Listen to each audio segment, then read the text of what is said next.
the big question that many people have, and certainly many parents that come from countries with weaker currencies, is Reichman affordable if they want to send their kids to live and learn in Israel? Tell us a little bit about the kind of support you offer students, both on the emotional side and I guess the financial side, and what the opportunities are for students around the world.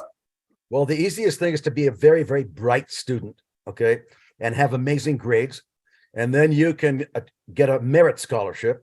By the way, there are a number of South African students on that merit scholarship who did extremely well in the matric. Okay. And basically, if you get the merit scholarship, you immediately have a 50% discount of tuition. That's big. Work hard. That's pretty big. Number two, we have socioeconomically driven scholarships for people in need. Now, you mentioned currencies. There are people from Argentina, from Venezuela, from South Africa, and other countries where the currency is finito. So basically, what we do is we provide scholarships. We provide bursaries for South African students. I actually have a special scholarship bursary fund for South African students. Many former South Africans around the world, by the way, who feel a tremendous amount of loyalty to their brethren. Okay, they would like to see us assist youngsters from South Africa, for example, who can't afford to study here, and depending on the income, depending on the number of homes people own or cars they drive, we take a look at their profile. We will provide. It's a case to case. You deal with that on a case. We look at each case. We look at each case on an individual basis, and I've raised quite a bit of money actually from expats around the world, from South African expats who live in the United States or live in Israel, for example, or live in the United Kingdom, who feel an affinity for the community that raised them. Yeah. And they would like to know that the next generation of South Africans that wants to achieve a very good education could achieve an education like that. And each candidate that would come, let's say, from South Africa to us, we would sit down with that person and we would take a look at their budget, and we would explain to them what the various aspects would be of coming out of this in one piece.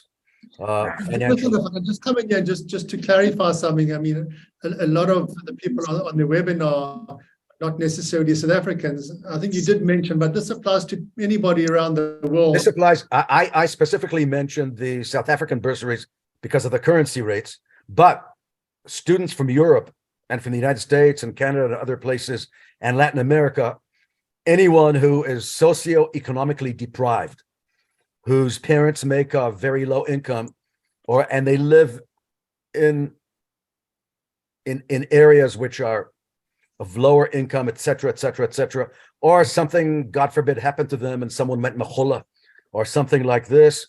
Okay, we will take a look individually at each of those individuals from around the world, and we will provide them with scholarships. So I have Ukrainian students and Russian students who need scholarships, but sometimes I have students from the United States who need scholarships.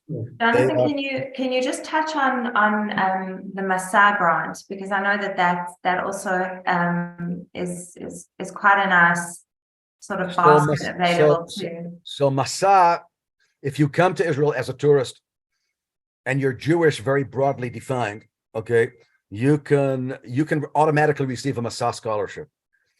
In countries like South Africa, the Massa scholarship is going to be much higher than it would be in the United States or in the United Kingdom. In Argentina, it would be much higher. So in the more economically deprived countries, Massa gives per capita more funds. For their first year, correct? For their first year. And sometimes I recommend, by the way, that the student seriously considers changing their status to that of an Ole, because the Ministry of Absorption gives those students a very, very nice package in that second year. A very nice package in that second year. And if you get that package together with what I can give you, most of your tuition is going to be covered. And unfortunately, sometimes people from very socioeconomically deprived places, they work as waiters. Sometimes they work as They I think sometimes most students, it's part of student life, working as a waiter and getting a job. So I think I think most of the babysitters in Ra'anana come from Reichman University. well, that's exactly why we're doing this webinar, because We have to provide babysitting services for all of those Anglos in Ra'anana. absolutely. I'm going to end off with one final question. What would your message be to parents and students that are on the fence, that are feeling anxious about it? How can they reach out to you? Is there someone at the university they can have a discussion with to find out more information about their specific case? For starters, anyone out there who's interested in being in contact with me, send me an email. I receive about 150 emails a day. I answer all of them. Okay. Oh, I delete the ones which are, phishing and that kind of stuff. But I do address every email. So my email address is Jonathan, JONATHAND, as in Davis, at RUNI.AC.IL. I'll repeat that. Jonathan D at RUNI.AC.IL.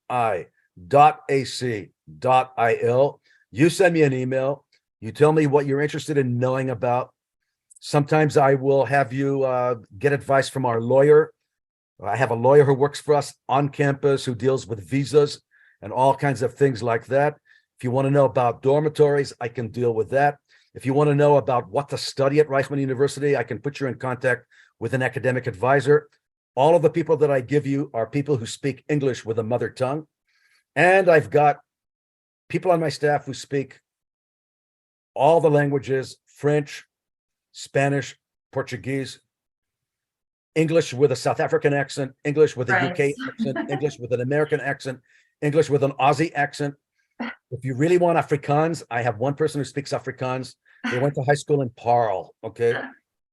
The person's father was a wine barrel maker, which is called I forget the name in English. Can't help but be Jonathan, I'm afraid. Well, it sounds like my wife just yelled from the other room. It's a cooper. A person who makes wine barrels is a cooper. Thank you. And when you come from the Stellenbosch area or Paarl or outside of Cape Town, you have to know those words. They're very important words in that region. Thank you, Jonathan. I think that you've definitely given us a lot of food for thought in terms of the university and what it's got to offer, and certainly shown us your warmth and your open door policy to students and parents around the world. And my hope is that many, many, many parents and students watch this recording and they do reach out to you, because I think you've got a wonderful, wonderful institution. So thank you for joining us tonight. Nikki, thank you very much. And thank you for being in Israel. And I want to wish the other individuals who are going to speak tonight, who are very impressive, the best of luck. They have a lot to offer, a lot to market. They're marketing some very good things in the land of Israel. Great place to be. I would never change it for any other place. I love this place dearly. So, Laila Tov, good evening to all of you around the world, Thank you wherever so you happen much. to come from.